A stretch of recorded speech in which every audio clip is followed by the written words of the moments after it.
Now available in paperback and Kindle Unlimited, Isis, Imitation of Life. The Goddess Next Door helps a young black girl overcome racism during the era of Jim Crow in this Golden Age Isis series adventure. Get Isis, Imitation of Life in paperback and Kindle Unlimited today. I was watching an Umbrella Guy video yesterday where he talked about how IDW's president and publisher was stepping down and his replacement would be the former president, publisher, and CEO, Chris Ryall. And after listening to that video, I just had to shake my head because the definition of insanity is doing the exact same thing and expecting a different result. And it's clear to me that the management of IDW are completely insane. Because under Chris Ryall's incompetent leadership, IDW went from a competitive company with lots of top-tier licenses like Transformers and G.I. Joe to a company that is on the brink of bankruptcy. Thanks to Chris Ryall's mismanagement and incompetent leadership, IDW lost almost 90% of its profits and lost a lot of market share in the comic book industry. And the question that everyone needs to ask is, why would you bring back a person who literally almost drove the company into bankruptcy back to continue running the exact same company? Because you're not going to get a change in result by hiring the exact same person to give you a completely different result. And when I look at this decision to bring back Chris Ryall, it just, again, shows me how many in this comic book industry just are resistant to change. They would rather see their business be run completely into the ground rather than do something different. And they would rather follow the lead of an incompetent person they feel comfortable with than go out and work with a new leader working towards overcoming the challenges that would help the company move ahead. And when I look at Chris Ryall's leadership, he really didn't do much leading. I mean, here you had somebody like Aubrey Stinson who decided to get on Twitter and speak badly about 9/11 survivors. And as someone who lived in New York during 9/11, I found his comments to be extremely egregious because on that day I could see the smoke from those towers all the way from the South Bronx. And that was really offensive to me because so many people in New York here, they lost their lives in 9/11 at those Twin Towers. And what your Aubrey Stinson said was completely egregious, but your Chris Ryall gave Aubrey Stinson a pass instead of terminating that man almost on the spot. Because here we have a man who was writing a comic book about G.I. Joe, which was originally based on a reporter who was working with soldiers in the military of World War II, and he goes out here and makes this statement. And what is even worse is your Chris Ryall continues to cover for this Aubrey Stinson and his completely egregious statements instead of looking out for the business of IDW, 1, and 2, honoring all of those people who died during 9/11, because it wasn't appropriate for him to make that statement, and it was completely just unprofessional to hear him say that about all of those people who died on 9/11, and then you're still going to let this man continue to work here. And then Chris Ryall pushed identity politics in the pages of IDW Comics, which led to IDW having a 90% drop in profits and losing 95% of its profits in a single calendar year. So under this man's leadership, this company was literally put on the brink of collapse. But the people who run IDW had absolutely no understanding of how grave the situation is. And when I look at IDW from a panoramic perspective, you know what, it really just shows me that many in this comic book industry I think that they're their own worst enemy, because when I look at the comic book industry, here you have Dan Dido running DC Comics into the ground. You have Sana Amanat running Marvel Comics into the ground, and Chris Ryall running IDW into the ground. And it's like none of these people really care about the comic fan. They don't care about the customer, nor do they care about serving the customer.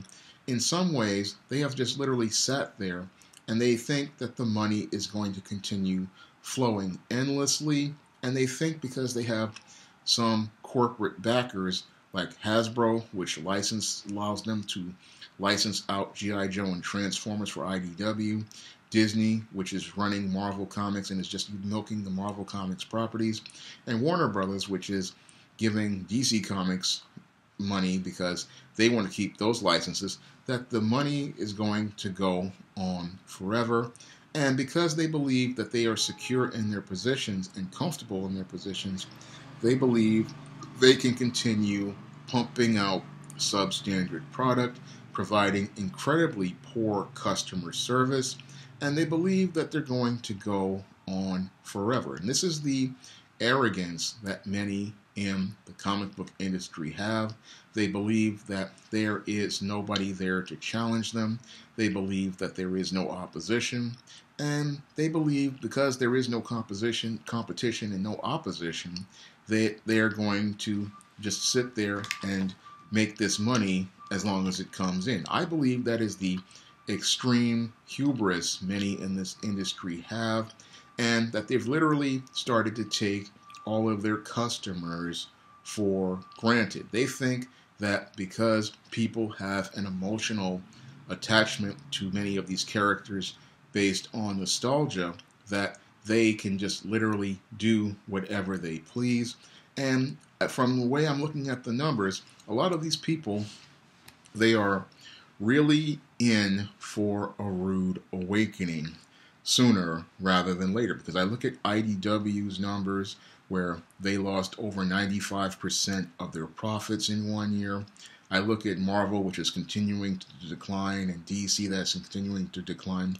And a lot of these people don't understand that they are literally starting to alienate their customer base. And with the whole superhero movie craze looking like it's about to wind down, I believe that a lot of these people are going to regret alienating the customer base that they had. Because when you sit there and bring back an executive who ran the company into the ground, it shows how little respect many of these people in the comic book industry have for the people who buy their products and for the people who pay their salaries. Because if a CEO is so nonchalant about a man making statements about 9/11 that he does nothing about him, and then goes on to make efforts to try to keep him on the job, that shows, again, little respect for the customer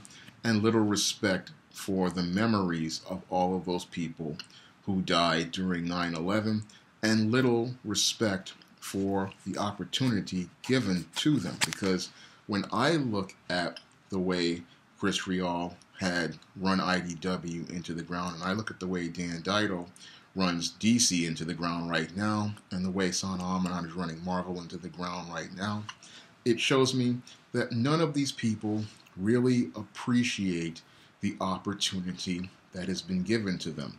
As a publisher myself of the SJS Direct imprint, a small imprint that I'm running out of my bedroom, I appreciate every customer who goes out of their way to buy an SJS Direct book, whether it be an ISIS series book, an E-Steam series book, a John Haynes series book, a book like the Spinsterella Trilogy, or one of my men's issues books. And I make every effort to thank all of those people for buying my books. If they send me emails, I politely send them responses. If they want to learn more about the characters, I spend time talking to them about the characters. And I want to build a relationship with my customers, because I appreciate every person who goes out and buys one of my books. I appreciate the time that they take to go out and read one of my books.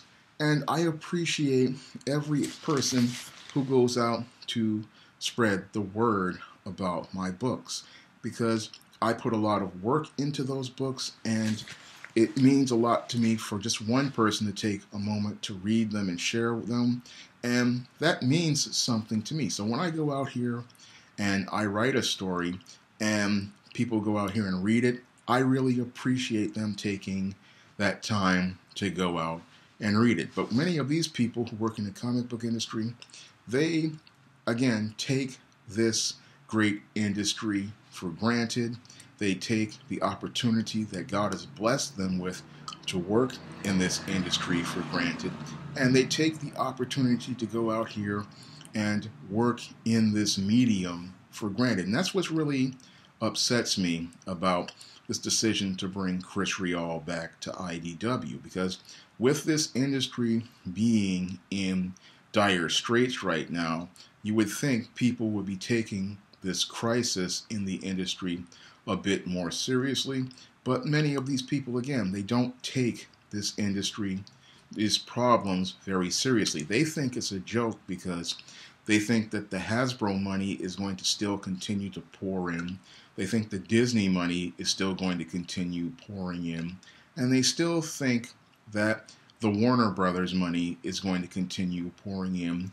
But there's going to reach a point where corporate is going to get tired of pouring money into comic books, because they're going to start looking at the numbers as related to sales. And when they start seeing that these books are only getting 12, 13,000 shipped, they're going to start saying to themselves that it doesn't make any sense to continue spending money on publishing comics, because there is no audience in comics to go out and buy them from comic book stores. And the reason is because many of these people continue to act unprofessionally on social media, and they continue to push identity politics on social media, and then they go out here and publish poor quality comics that don't tell good stories, don't feature strong character development, and feature some of the worst art I have ever seen.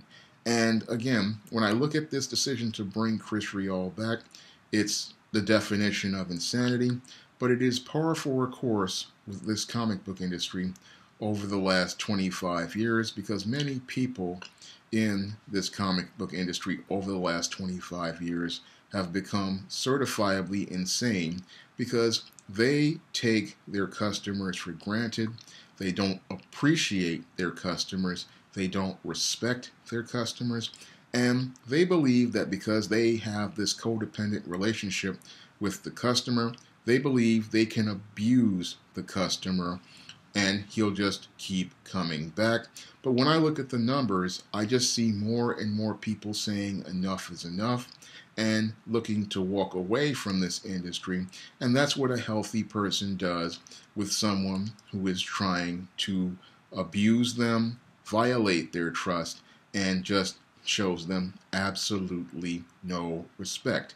Bringing back Chris Ryall to IDW after he has practically brought IDW into near bankruptcy just shows how little respect many at IDW's senior level have for the customer, how little respect this publisher has for the reader, and how low self-esteem they have, because they just don't see that you don't bring back a man who literally destroyed a business to help try to save it, because in order to save a business, you need someone with a vision to navigate that company towards a different direction, a direction that will take the company into more profitable streams in the 21st century. Sadly, for many people in this comic book industry like Chris Ryall,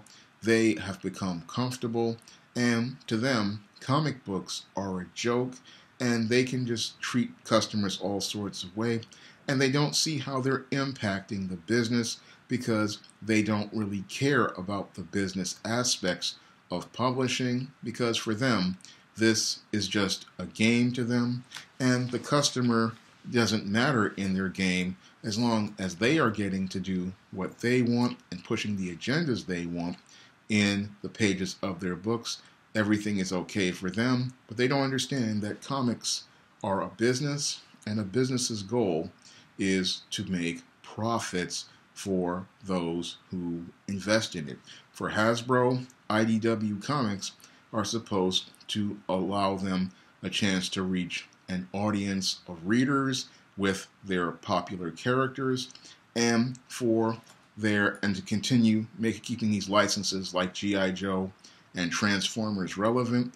And this is something that your Chris Ryall just didn't understand, because if he understood this, he would have dealt with people like Aubrey Sitterson. He would have made sure that the books reflected what was related to what the mission of G.I. Joe was all about in the 80s and the 60s, and he would have made sure that everyone stayed true to the content, because this Hasbro was paying for these IDW comics and making sure that everything related to meeting a standard. But instead of doing that, he allowed these far leftists to come in and run the company into the ground, and bringing a man back to do what he did before. That's the definition of insanity. But as I said before, this seems to be par for the course for this comic book industry, and sadly, I believe the only thing that's going to make everybody in this industry really wake up is the complete collapse of this comic book industry, and I believe that collapse is coming sooner rather than later. If you'd like to try some of my SJS Direct publications, like the ISIS series, the E-Steam series, the John Haynes series, The Temptation of John Haynes, and the Spinsterella trilogy, you may do so by clicking the link to Amazon.com in the description box. And if you want to see me make more videos and help me pay for more book covers, you may do so by clicking the link to my Patreon in the description box. That's all I have to say for this video. You can comment, rate, and subscribe.